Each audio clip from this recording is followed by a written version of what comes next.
Hello, everyone. I'm Megan Lazovick. And I'm Melissa Paris. We're excited to present part two of our Women's Audio Report series. If you joined us for Women and Podcast webinar 2 weeks ago, thank you and welcome back. If you missed that webinar, don't worry. The webinar deck and video replay are available on edisonresearch.com. We'll also have this report available to you after today's webinar for you to review and share. So, following our deep dive into women in podcasts, today we're going to examine women's relationship with music. And we think the findings here are equally fascinating. In part one, we explored how female monthly podcast listeners has tripled over the past decade to 45%. We examined women's content preferences, motivations for listening, and the deep emotional connections they form with podcast hosts. We discovered how women use podcasts to navigate life's many challenges. They use them to find inspiration and to access perspectives that really aren't available elsewhere. And we also highlighted the growing influence of women hosted shows, with almost half of the top podcasts for female listeners featuring women hosts. Today's presentation shifts the focus from spoken word to music. Just as we found women were turning to podcasts for inspiration and connection, we'll explore the similar yet distinct ways women engage with music across different aspects of their lives, from personal enjoyment to family bonding and beyond. Feel free to chat amongst yourselves in that chat box today. But if you have any specific questions, please enter them into the Q&A box. We have teams standing by to help and answer those questions. Now, it might be worth mentioning that this study was partly a passion project from the teams at Edison Research and SiriusXM. We had many great women contribute to the survey and report, and some of the key takeaways were not a complete surprise. We are after all, women who listen to music. So not everything was a complete surprise. However, there is great value in quantifying the motivations and benefits behind women's music listening behaviors, and even more value in simply taking the time to listen to what women have to say. And here's an overview of some of the key things we learned. So, first, we found that music is truly omnipresent in women's lives. Women across all demographics deeply integrate music into their daily routines. Second, women are incredibly dedicated listeners, spending over 3 hours daily with music. Third, music serves as a form of medicine. It provides practical and emotional benefits in women's lives. And music bridges generations, creating meaningful connections between women and their children. Women want representation in music, particularly among younger audiences, where we see 37% of women 18 to 34 primarily listen to female artists. And that's compared to just 8% of those 55 and older. And finally, music is an exceptionally powerful medium for brands to authentically connect women. This research is based on 2,500 total online interviews with US women age 18 and older who have listened to audio in the last month. Within this sample, over 2,000 had listened to music in that last month.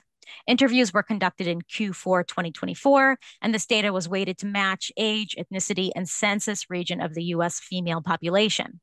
We're also incorporating data from Edison Research's Infinite Dial, which is the longest running survey of digital media consumer behavior in America, and Share of Ear, which measures audio listening during a 24-hour period. Okay, so let's start by stating once again what might already seem obvious, but it's still important to note music is omnipresent in women's lives.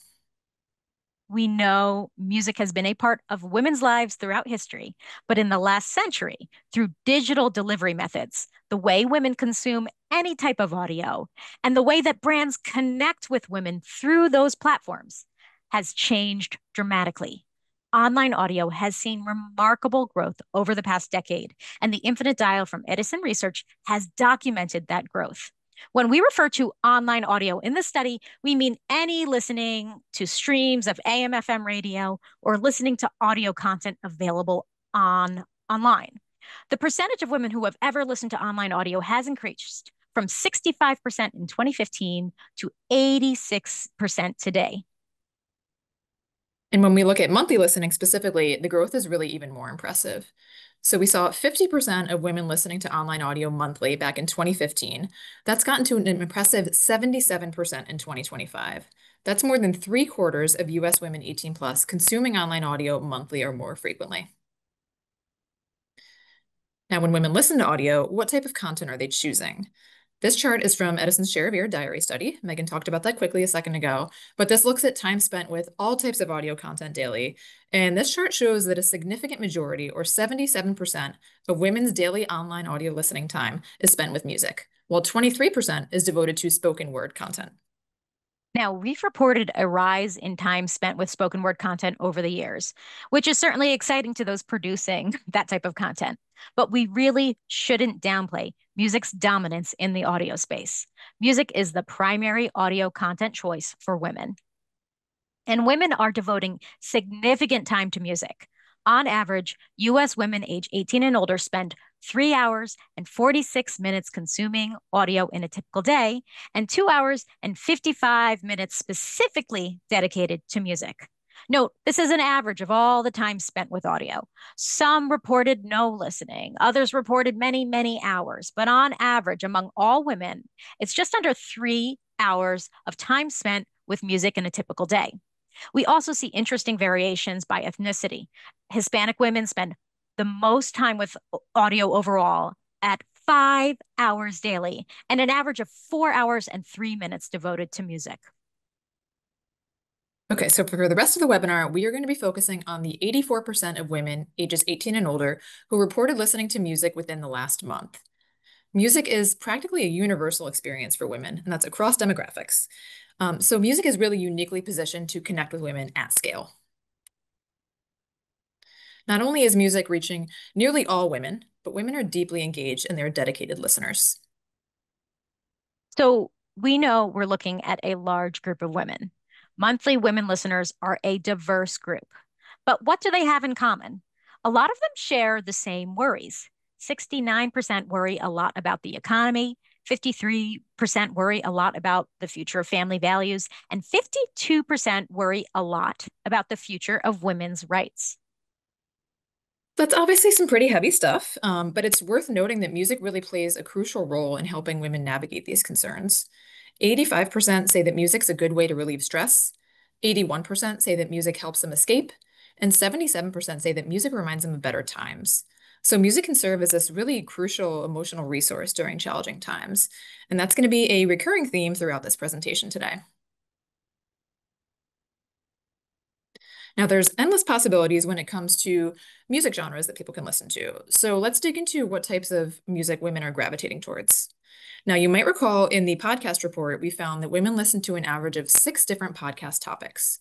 We did ask a smaller list of options here, but for music, we found an average of 4.3 different genres listened to. So we are still seeing plenty of variety happening when it comes to music listening. But for overall women 18 and older, classic rock, oldies, and R&B lead the way, each at 46%, followed closely by country at 45% and hip hop or rap at 43%. We also see top 40 hit music at 37%, soft rock at 36%, alternative rock at 28%. Now, classical and hard rock or heavy metal each come in at 20%. Melissa, I imagine you have a lot of usage data regarding women's musical preferences through SiriusXM Media. Anything worth noting here? We do have a lot of very interesting data. So we've got data on top genres, top artists, top stations. But I will say generally that a lot of what we see are differences by various demographic cuts.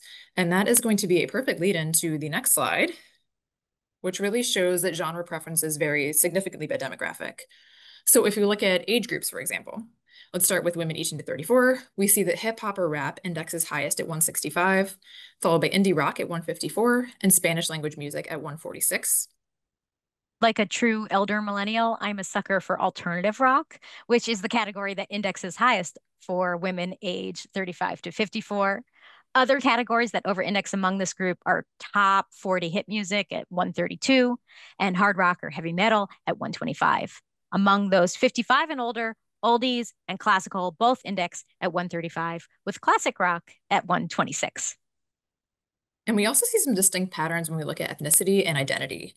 So Black women over-index for R&B at 185, hip hop or rap at 170, and contemporary Christian at 122.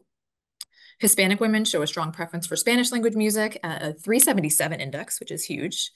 That's followed by dance or electronic at 133 and alternative rock at 125. And finally, those that identify as LGBTQ plus have strong preferences for indie rock with 253 index, alternative rock at 182, and hard rock or heavy metal at 165.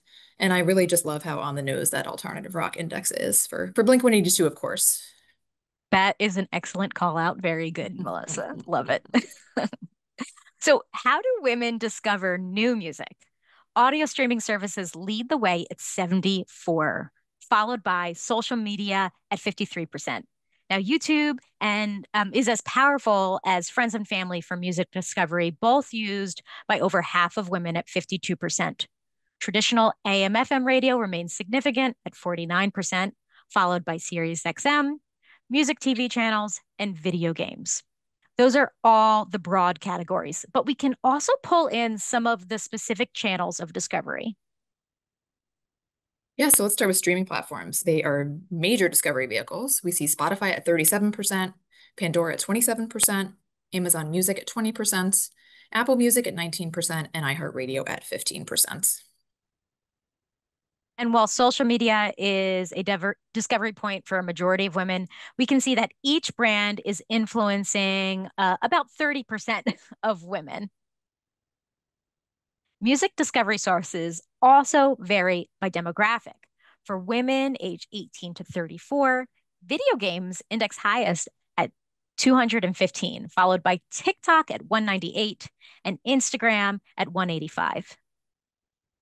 Looking at women 35 to 54, they rely more on Facebook and Pandora, both sitting at a 122 index, followed by iHeartRadio at 111. And for those ages 55 and older, SiriusXM leads at 128, followed by Amazon Music at 123 and iHeartRadio at 121. Among Black women, Apple Music indexes highest at 179, followed by video games at 178 and Instagram at 173. Hispanic women favor TikTok at 128, Pandora at 125, and Spotify at 124. And those who identify as LGBTQ plus show a really strong preference for video games as a discovery source. So that's got a 287 index, followed by Spotify at 144 and Instagram at 143. Now, we've called out gaming a few times on this slide, and on our side, on the SiriusXM media side of things, we see a really strong link specifically between gaming and SoundCloud. And SoundCloud, as an audience, kind of skews younger, more diverse than the average streaming service. So I think that, aligns really closely with the data we're seeing on this slide. And we're certainly seeing really strong affinities for both music and gaming there. So women are actively seeking out new music in a variety of ways, and it's great to understand where new listening comes from. So now let's take a little time to understand where the need for music comes from. Women use music for both practical and emotional purposes. Music truly serves as a form of medicine in women's lives. So let's look first at the emotional benefits that music provides for women. 59% strongly agree that music puts them in a good mood. 58% strongly agree that it's a good way to relieve stress. And 55% strongly agree that it helps them escape. 47% cite relaxation as a main reason for listening to music, with another 48% listing it as one of the reasons. Music also serves practical functions. So we see 53% of women strongly agree that music helps pass the time. 42% say that staying entertained while doing mundane tasks is a main reason for listening. And another 51% listed as one of the reasons for listening. Now, 23% cite help with concentration during challenging tasks as a main reason for listening, with 51% listing it as one of the reasons. So music multitasks in women's lives, providing both emotional support and practical assistance. Music also offers a way for women to reflect on their lives. So half of women strongly agree that music reminds them of better times, and 47% strongly agree that it makes them feel nostalgic. And I know I can personally relate to that. I can think of many songs and even entire albums that can really transport me back to specific times and specific places in my life.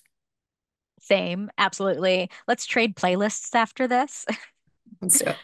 So looking back, there's looking back, right? So thinking nostalgia, looking back, but there's also music that's being used for looking forward.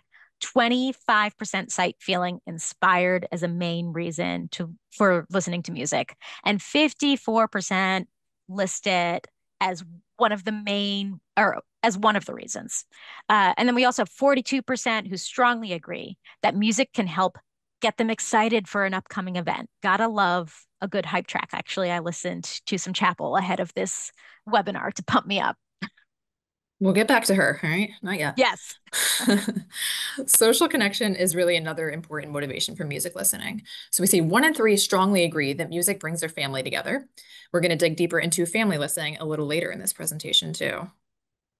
15% companionship as a main reason for listening to music, with another 46% listing it as one of the reasons. And 13% say connecting with other music lovers is a main reason they listen, with 37 citing it as one of the reasons. I would say that a love of music is a foundational part of my marriage. I really relate to this one. Music creates social bonds within families and within broader communities of music lovers. Absolutely agree. And we see the remarkable 85% of women monthly music listeners have turned to music to cope with or to navigate life's challenges. This was a major theme in our previous Women in Podcast webinar. So now we can really clearly say that women use audio, whether it's music or spoken word audio, to navigate life's many, many challenges. But music is a special part of the human experience with meaningful emotional benefits. Nearly 9 in 10 women are using music as a coping mechanism for life's challenges. Music is medicine. So we asked women about some specific circumstances, and we found that a majority could relate. 63% of women have turned to music to cope with a stressful work environment, 62% to navigate a breakup, 59% to process the death of a loved one, and 57% each for mental health struggles and family issues. We totally should have done that social media trend where they say, put a finger down if. Do you know that Right, one? exactly. Yeah, no fingers We'll do that remaining later. for sure.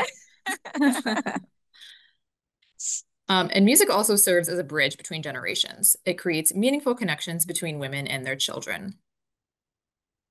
Among the 34% of women who have children under 18, 92% report that children also listen to music, and 89% listen to music with their children.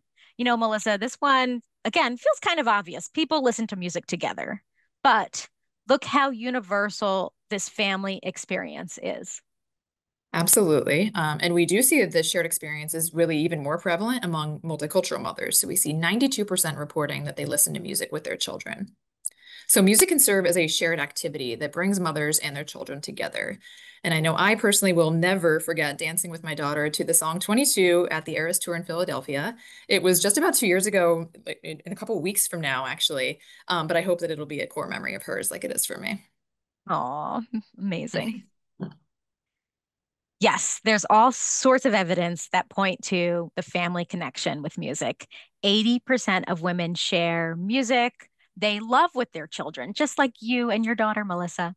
And 74% use music specifically to bond with their children. 77% agree that listening to music together is fun for the whole family.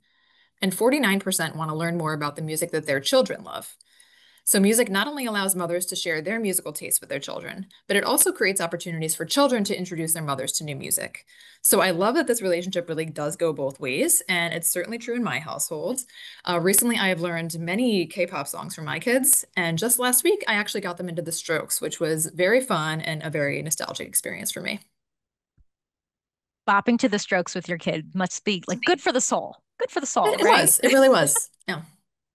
Well, speaking of music being good for you, it also plays a role in child development and wellness. At least according to the moms in our study, 54% of women expose their children to different musical genres, and 33% specifically expose them to music from their cultural heritage. 78% agree that music improves a child's mood, and 72% agree that music lets children use their imagination. So music isn't just entertainment for children, it's actually a tool for expanding their horizons as well. Music serves practical purposes in family life as well. 47% of women use music to help calm or relax their children, and 44% use it to make mundane tasks more enjoyable. 25% use music to help establish routines like bedtime or playtime, and 78% agree that music is a great way to entertain children without screens. So, this is an age with increasing concerns about screen time that we're living in right now. And music can really offer a screen free alternative that's still really engaging for kids. Okay, on to our next key theme. Women want representation. In this case, we mean specifically on music streams and playlists and the radio and so on. Women want to hear female voices in their music, though there are significant differences and preferences across generations. Yeah, so we asked of all the music artists that you regularly listen to, how many of them are female? And only 2% said all of them. 19% reported that most of the artists they listen to are female, and 79% said some of them. But there's a really striking generational divide when it comes to preferences for female artists. So among younger women 18 to 34, 5% report that all of the musical artists they regularly listen to are female, and 32% say that most of them are female. This drops significantly with age. For women 35 to 54, only 2% listen exclusively to female artists, with 19% saying most are female. And for those 55 and older, just 1% exclusively listen to female artists, with only 7% reporting that most of the artists they listen to are female. And we also see differences by ethnicity. So multicultural women are more likely to prefer female artists. 4% listen exclusively to them, and 27% mostly to female artists, compared to white women, where those figures are 2% and 15%, respectively. When we asked women why they listen to female musicians or follow them outside of music, voice quality led the way at 85%, followed by musical style at 79%. Then we see that 63% say they can relate to their lyrics, and 57% appreciate that female artists seem genuine and authentic. Other significant factors include liking their story at 38%, what they stand for at 36%, their point of view at 34%, and their public personality at 33%. 24% feel like they could be friends with the female artists they follow, and 11% like the brands these artists support. These findings, again, feel similar to some of the learnings from our Women in Podcast report. Women feel a connection to the artist beyond just appreciating the music, just like they feel a connection to a podcast host beyond the content of the podcast. You know, I chuckle when I hear people refer to Taylor Swift or Beyonce as mother, but maybe I kind of understand that a bit more now. It's the ultimate sign of respect and love and feeling a special kinship. Now, while voice and musical style are universally important, younger women ages 18 to 34 place significantly higher value on personal connection factors. So, for example, 16% of younger women appreciate the brands that female artists support versus just 11% overall. And they're also more likely to feel like they could be friends with artists at 29% compared to just 24% overall. So their higher appreciation for artists' point of view and their public personality really suggests that Gen Z and even younger millennials have deeper parasocial relationships with these female artists beyond just what they're putting out creatively. And women want to see these artists they love portrayed in media. 60% of US women monthly music listeners like seeing women in media, such as TV, radio, movies, music, and podcasts. And 46% specifically like when female content creators collaborate together. These metrics are even higher among younger women, multicultural women, and those who identify as LGBTQ+. There is a strong desire for female representation in media, particularly among those demographic groups. Yeah, there's just been this really notable renaissance, and yes, that is a Beyonce reference, in Nice. female artists in the past couple of years, and that's especially true in the world of pop. We've seen huge concert tours that have really driven tourism, boosted local economies like Eras Tour and the Renaissance Tour.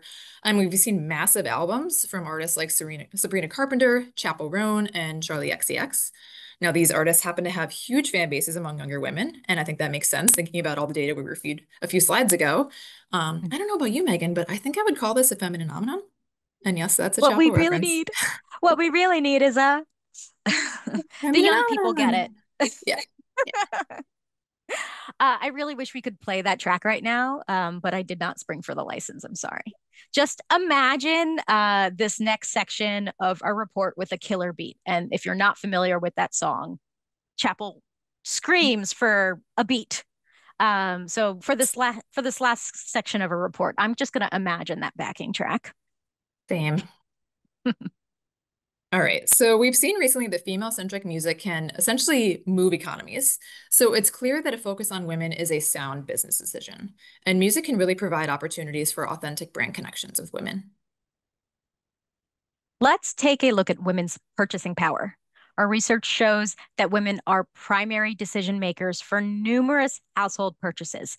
79% are primary responsible for fashion and apparel purchases, 73% for grocery shopping, 71% for meal planning, and 67% for health and wellness products or services. They also play major roles in financial decisions. So we see that's at 59%. Communication services are at 58%. Technology purchases at 57%. Entertainment and travel each at 56%. And insurance at 52%.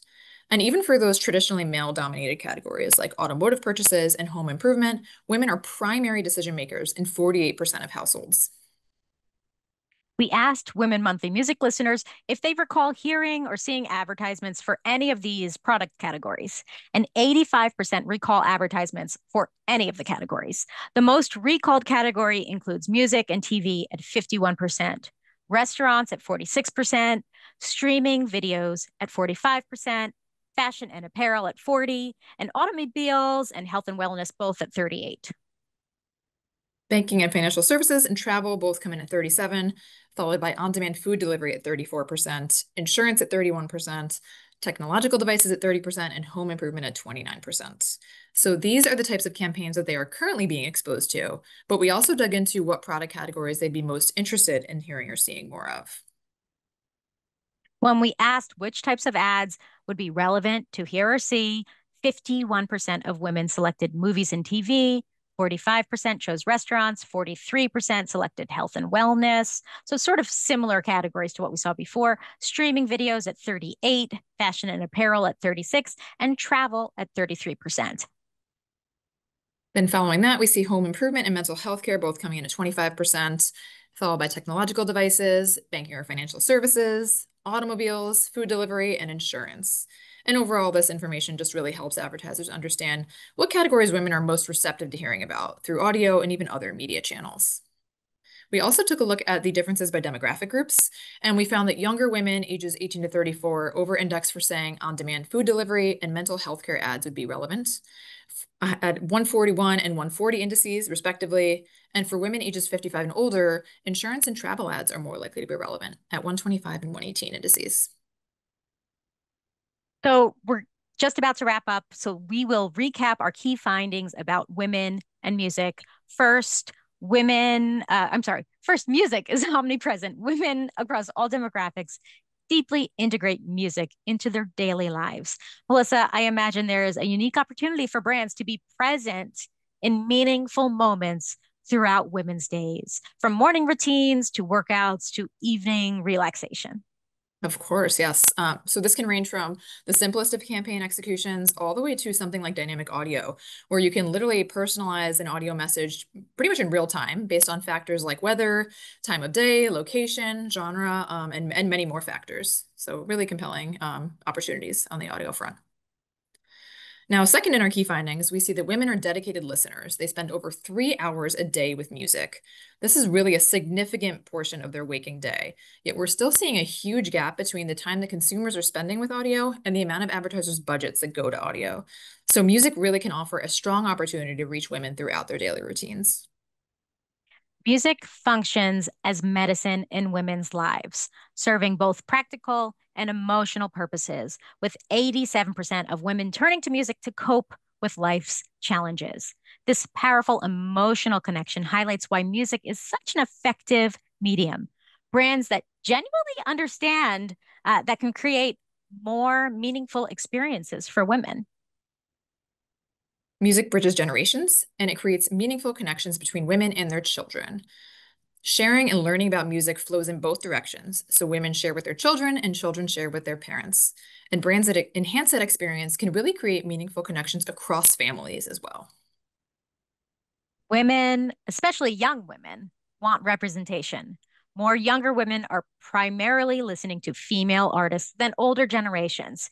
And they have reached so many new young female artists to superstardom. These women will continue to have influence on the music industry, both as young listeners and artists mature. The smart brands are paying attention and supporting these young voices. And the fans are smart and paying attention too. And finally, music offers exceptional opportunities for authentic brand connections. Music's presence throughout women's lives, their dedicated engagement, and their emotional connection are really a compelling case for music-focused advertising. So brands that can understand these dynamics can really craft relevant and resonant campaigns that reach women, places where they're already spending significant time and emotional energy as well. The data here clearly shows that music is not just background noise. It's an integral part of women's identities, relationships, and daily experiences. It's a powerful medium for authentic brand connections. So that concludes our presentation today on women in music. This is the second installment in our Women's Audio Report series. So thank you so much for joining us today. We'll stick around to answer the remaining questions in the Q&A box. And oh, actually, we talked about trading playlists. So let's make an official Women's Audio Report playlists. If you're still here, drop in your suggestions in the chat box. Any female artist that deserves our attention or any nostalgic songs that bring you to a special place and time. And we'll start with Feminine Nomenon for sure. Seems like a crowd favorite based on the chat. Yeah. Oh, and someone said, Courtney says anything Beyonce, of course. Of course, of course. I'd like to add in some like 90s nostalgia artists like Alanis. Love that. Oh, Love that. Feather Carpenter, of course. Oh, Sabrina Carpenter, Feather sure. Sabrina Carpenter, yep. Sure. Okay, done. So we will put together a playlist for you and distribute it to the registration list. Thank you everyone for joining. If you have any additional questions after today's session, or if you just want to add to our playlist after the fact, reach out to us at info@edisonresearch.com. The complete report will be available for download on both the SiriusXM Media website and Edison Research websites. Thank you so much. Melissa, as always, such a pleasure. I know. It really is. Let's do this again sometime. Okay, will do. All right, everyone. Thanks again for joining.